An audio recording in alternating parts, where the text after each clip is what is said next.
అందరికీ నమస్కారం. Welcome to our channel. Subscribe చేసుకున్న వాళ్ళందరికీ ధన్యవాదాలు. చేసుకోకుండా ఉంటే మాత్రం తప్పకుండా సబ్స్క్రైబ్ చేసుకోండి. అండ్ బెల్ బటన్ పైన ప్రెస్ చేయండి. మీకు నోటిఫికేషన్స్ వస్తాయి. అలాగే మీకు నచ్చితే లైక్ చేయండి. కోడి చెరువు, కోడి చెరువు, కోడి చెరువు. గత 14-15 గంటలుగా ఈ పేరు సోషల్ మీడియాలో కోడై కూస్తోంది, మారు మ్రోగిపోతుంది. దానికి కారణం పవన్ కళ్యాణ్కు సంబంధించిన 10 ఎకరాల భూమి శంకర్పల్లి మండలం జన్వాడ గ్రామంలో సర్వే నెంబర్ 706లో ఉండడమే. దాని గురించి ఒక సోదరుడు, తెలంగాణకు చెందిన ఒక జర్నలిస్ట్ సోదరుడు మన తొలి వెలుగు అనే ఛానల్లో దాని గురించి వివరిస్తున్నారు. మీరు చూడకపోతే తప్పకుండా ఆ వీడియో చూడండి. 20 నిమిషాల వీడియో. నేను దాదాపు 18-19 నిమిషాలు నేను ఆ వీడియో చూశాను. నాకు అర్థమైనది నేను తర్వాత మాట్లాడతాను. ఖచ్చితంగా మన తొలి వెలుగు ఆ ఛానల్ని చూస్తే మీకు అందులో మొత్తం వివరాలు తెలుస్తాయి. ఒకసారి వీలున్నప్పుడు తప్పకుండా ఆ వీడియో చూడండి. ఒక ఫ్యూ సెకండ్స్ సోదరుడు ఏం చెప్తున్నారో నేను మీకు వినిపిస్తాను. ప్రతి ఆదివారం, శనివారం, శుక్రవారం సాయంత్రం నుంచి ఎందుకు హైదరాబాద్ లో తిష్ట వేస్తారు ఈ నాయకులంతా? ఏం పని ఇక్కడ వీళ్ళకి?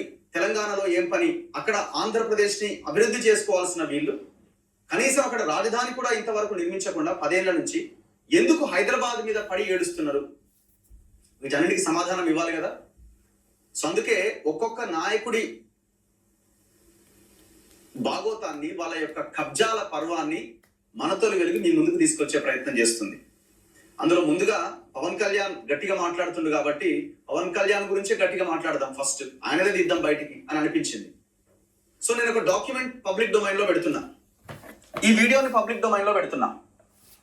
సో ఇప్పుడు పవన్ కళ్యాణ్ గారు చెప్పాలి, తెలంగాణలో ఉన్న రంగారెడ్డి జిల్లా శంకర్పల్లి మండలం జన్వాడలో ఉన్న కోడి చెరువుని ఎంత తెలివిగా, ఎంత చాకచక్యంగా కబ్జా చేసినవు మిస్టర్ కొనిదెల పవన్ కళ్యాణ్, జనసేన అధినేత. ఎంత తెలివిగా 10 ఎకరాల భూమిని నీ పేరు మీదకి మార్చుకున్నావు. నీ పేరు మీదకి మార్చుకొని చాలా తెలివిగా ఎలక్షన్ అఫిడవిట్ లో పెట్టినావు. ఎలక్షన్ అఫిడవిట్ లో నువ్వు కొన్న నాటికి దాని వాల్యూ 2,20,00,000 మెన్షన్ చేసినావు. 2024 పిఠాపురంలో పోటీ చేసే నాటికి దాని వాల్యూ 5 కోట్లకు పైన చూపించే ప్రయత్నం చేసినావు. మరి ఒక చెరువు భూమిని ఏ రకంగా నీ పేరు మీదకి 10 ఎకరాలు ఎక్కించుకున్నావు?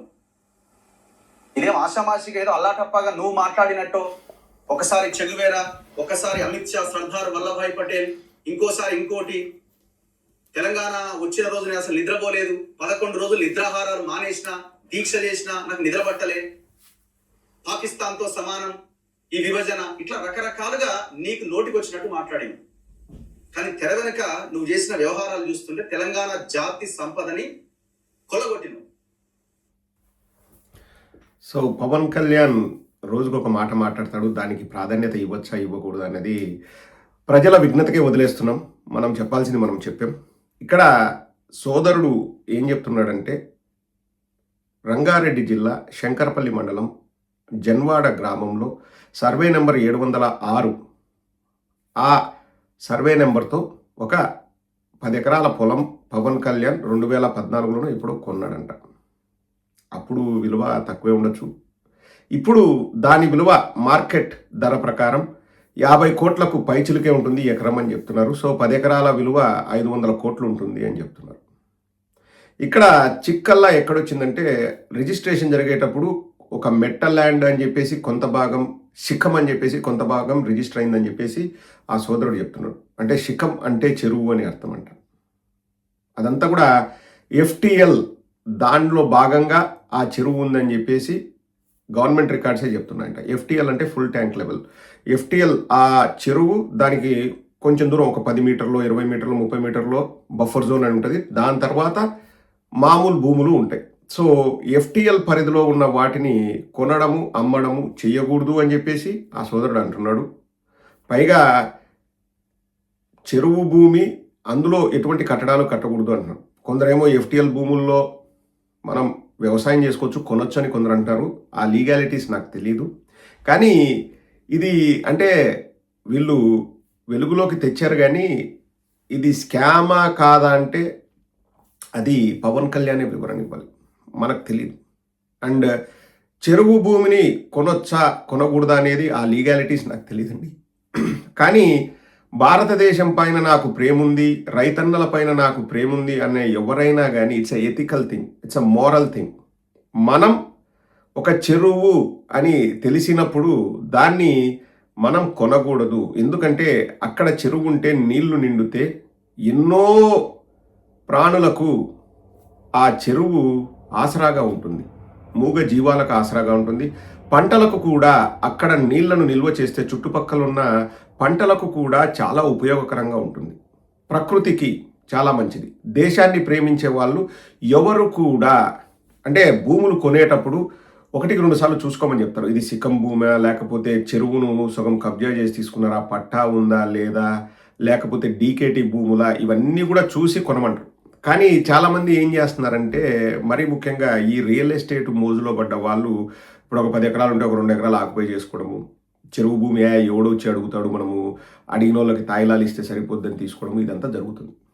మరీ ముఖ్యంగా దేశం పైన విపరీతమైన ప్రేమ, దేశం నా హిందుత్వం, నేను సనాతని అని చెప్పే పవన్ కళ్యాణ్ అటువంటి భూమిని కొనేటప్పుడు ఇప్పుడు లీగల్గా కరెక్ట్ ఉందా అంటే ఉండొచ్చు, కానీ కొనేటప్పుడు ఎథికల్గా మాత్రం ఆలోచించి ఉండాల్సింది. పవన్ కళ్యాణ్ అటువంటి భూమిని ఎథికల్గా కొనుక్కోకుండా ఉంటే బాగుంటుందన్నది నా అభిప్రాయం. అందులోనూ సోదరుడు క్లియర్గా చెప్పాడు, 3 డిఫరెంట్ పేర్ల మీద రిజిస్ట్రేషన్ చేశారు. అంటే 3 భాగాలుగా భూమిని కాదు, 4 భాగాలుగా 3 ఎకరాలు 3 ఎకరాలు 3 ఎకరాలు మళ్ళీ 0.10 ఎకరాలు వాటిని విభజించి రిజిస్టర్ చేసినారు. ఎందుకు చేయాల్సి వచ్చింది? అందులో 4గా విభజించారు కదా, 2 ఏమో సిక్కం అని చూపించారు, 2 మెట్ట ప్రాంతం అని చూపించారు. కానీ గవర్నమెంట్ రికార్డ్స్ ప్రకారం అదంతా కూడా సర్వే నెంబర్ 705, 6, 7, 8 ఇవన్నీ కూడా ఎఫ్టిఎల్ పరిధిలోకి వస్తాయి. పవన్ కళ్యాణ్ కొన్న భూమి ఆ రిజిస్ట్రేషన్ అంటే ఆ నంబర్ ఎంత అంటే 706 దాన్ని ఖాతా నంబరు.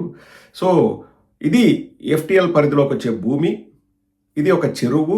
ఈ చెరువులో నువ్వు ఎలా పెట్టుబడులు పెడతావు, లేకపోతే ఎలా కొంటావు అని చెప్పేసి ఆ సోదరుడు అడుగుతున్నాడు. సమాధానం చెప్పాల్సిన బాధ్యత పవన్ కళ్యాణ్ పైన ఉంది. అలాగే బోడిగుండుకు మోకాలకు ముడేసినట్టు కొంతమంది జన సైనికులు కానీ తెలుగుదేశం వాళ్ళు కానీ ఇదేదో జగన్మోహన్ రెడ్డి గారు చేస్తున్న కుట్ర, జగన్మోహన్ రెడ్డి గారు, కేసీఆర్ గారు రాష్ట్రాల మధ్య విద్వేషాలు రెచ్చగొట్టి వాళ్ళు పబ్బం గడుపుకున్నారు అది అని చెప్తున్నారు. ఎవరి కర్మకు ఎవరు బాధ్యులండి? అసలు ఇది ఎలా మొదలైంది, ఎందుకు మొదలైంది, ఎవరు మొదలుపెట్టారు, ఎవరు దాన్ని పెద్ద చేశారు, ఎవరు గొడవలు పెట్టుకున్నారు, ఎవరు దాన్ని చిలికి చిలికి గాలివానలాగా సునామీలాగా అయ్యేలాగా చేశారు? మాకేంటండి సంబంధం? ప్రజాస్వామ్యంలో ఎవరైనా దేని గురించి అయినా మాట్లాడచ్చు. అండ్ ఇక్కడ మనం ప్రజాస్వామ్యబద్ధంగా మనం వ్యవహరిస్తున్నాం. నేను చెప్పేది కూడా ఏంటంటే పవన్ కళ్యాణ్ గారు బయటకు వచ్చి వివరణ ఇస్తే బాగుంటుంది. ఇక్కడ క్లియర్గా గవర్నమెంట్ రికార్డ్స్ ప్రకారం అదొక చెరువు, ఇప్పుడు మార్కెట్ ధర ప్రకారం అదొక 500 కోట్లకు పైన ఉంటుంది అని చెప్పేసి అంటున్నారు. కానీ ఎన్నికల అఫిడవిట్లో 5 కోట్లు మాత్రమే అని పవన్ కళ్యాణ్ చూపించడంలో అంతర్యం ఏంటో పవన్ కళ్యాణ్ వచ్చి వివరణ ఇస్తే బాగుంటుంది. ఎక్కడ కూడా రంగారెడ్డి జిల్లాలో ఎకరం 50 లక్షలకు వచ్చే పొలాలు లేనే లేవు. సో ఆయన 2024 పిఠాపురం ఎన్నికల అఫిడవిట్లో 5 కోట్ల చిల్లర భూమి అని చెప్పి చూపించాడు. అంటే ఎకరం 50 లక్షలు. అది ఇంపాసిబుల్. ఎందుకు 500 కోట్ల విలువ చేసే భూమిని 50 లక్షలని చూపించాల్సి వచ్చింది? అన్నిటికంటే ముఖ్యంగా నేను ఇక్కడ అడిగేది ఏంటంటే, నా అభిప్రాయం ఏంటంటే, ఇప్పుడు ఎక్కడో తెలంగాణలో సరే అప్పటికి కలిసి ఉండింది ఆంధ్రప్రదేశ్ అని అంటారేమో, ఓకే, ఒక చెరువు భూమిని నువ్వు తీసుకొని, సరే నీకు ఇప్పటిదాకా చెరువు భూమి అని తెలియదు, ఇప్పుడు చెరువు భూమి అని తెలిసినప్పుడు దాన్ని వదిలేయాలి కదా. దేశాన్ని ప్రేమించే వాళ్ళైతే మన దేశ సంపదను, ఇప్పుడు చెరువు అన్నది దేశ సంపద, ప్రైవేట్ వ్యక్తులు కొనకూడదు. అందుకోసమే ఇప్పుడు తెలంగాణలో హైడ్రా అని చెప్పేసి అన్ని కూల్చివేతలు ఎందుకు చేస్తున్నారు? చెరువుల్లో ఆక్యుపై చేశారు, అది ప్రభుత్వ ఆస్తి, దేశ సంపద అని చెప్పేసి కొట్టేస్తున్నారు. పేదవాడికి ఒక న్యాయం, డబ్బున్నోడికి ఒక న్యాయం ఉండకూడదు. అలాగే పవన్ కళ్యాణ్ గారు దేశాన్ని ప్రేమించేవారు, మన సనాతన ధర్మాన్ని గౌరవించేవారైతే అది ఒకవేళ నిజంగా చెరువు భూమి అయితే తను పొరపాటున కొన్నా, నేనేం పవన్ కళ్యాణ్ని ఉన్న పలంగా మనమేం బ్లేమ్ చేయాల్సిన అవసరం లేదండి. కానీ ఎప్పుడు బ్లేమ్ చేయొచ్చు అంటే, ఒకవేళ అది చెరువు భూమి అని తెలిసినా అది ప్రభుత్వ సంపద, ప్రభుత్వ ఆస్తి, దేశ సంపదని తెలిసినా లేదు లేదు నా చేతుల్లోనే ఉంటుంది, నేను అప్పుడు 2 కోట్లు పెట్టి కొన్నాను, నాకు నష్టమని అతను వదిలేసుకోకపోతే అప్పుడు విమర్శలకు అవకాశం ఇచ్చిన వాడు అవుతాడు పవన్ కళ్యాణ్. మనం కూడా డైరెక్ట్‌గా విమర్శలు చేయాల్సిన అవసరం లేదు. పవన్ కళ్యాణ్ ఖచ్చితంగా వివరణ ఇస్తే బావుంటుంది. ఎందుకంటే పవన్ కళ్యాణ్ ప్రజాప్రతినిధి. ప్రతిరోజు బయటకొచ్చేసి దేశం ఇట్లుండాలి, వాళ్ళు ఇట్లుండాలి, వీళ్ళు ఇట్లుండాలి, మా మతం అయితే ఇట్లా, వాళ్ళ మతం అయితే అట్లా, మా ప్రాంతం అయితే అట్లా, వాళ్ళ ప్రాంతం అయితే అట్లా. ఇప్పుడు కొబ్బరి చెట్లు గోదావరి జిల్లాలో ఎండిపోయినాయంటే తెలంగాణ వాళ్ళ దిష్టి తగిలింది. తెలంగాణ విడిపోయినప్పుడు నేను 11 రోజులు భోజనం మానేసినాను. ఇట్లా ప్రతిసారి స్టేట్మెంట్ ఇస్తారు కాబట్టి తెలంగాణ వాళ్ళకి ఖచ్చితంగా కోపమొస్తది. కోపమొచ్చి వాళ్ళు అడుగుతారు. ఇప్పుడు మా ఊర్లో భూమి ఎందుకు కొన్నావు? దానికి సమాధానం ఓకే. ఉమ్మడి ఆంధ్రప్రదేశ్‌లో కొన్నా. నేను దాన్ని ఎక్కడ ప్రశ్నించను. అది చెరువు భూమి ఎందుకు కొన్నావు? చెరువు భూమి అవునా కాదా అని చెప్పాల్సిన బాధ్యత పవన్ కళ్యాణ్ పైన, అక్కడ రిజిస్ట్రేషన్ చేసిన వాళ్ళ పైన ఉంటది. ఒకవేళ చెరువు భూమి అయితే నువ్వు డబ్బు పెట్టి కొన్నా అది తెలంగాణ సంపద కాబట్టి తెలంగాణ వాళ్ళకు ఇచ్చేయాలి. ఇచ్చేయాలి. ఇక్కడ డబ్బులతో మనం ప్రతిదాన్ని ముడిపెట్టలేము. ఒక ప్రజాప్రతినిధిగా ఉన్నప్పుడు ఆరోపణలొచ్చినప్పుడు ఆ ఆరోపణలు నిజమా కాదా రుజువు చేయాలి. అండ్ రెండోది ఒకవేళ అది ప్రభుత్వానికి సంబంధించిందైతే వెనక్కిచ్చేయాలి. అప్పుడు పవన్ కళ్యాణ్ గారి గౌరవం మరింత పెరుగుతుంది. పవన్ కళ్యాణ్ గారు వివరణ ఇస్తారని ఆశిద్దాం.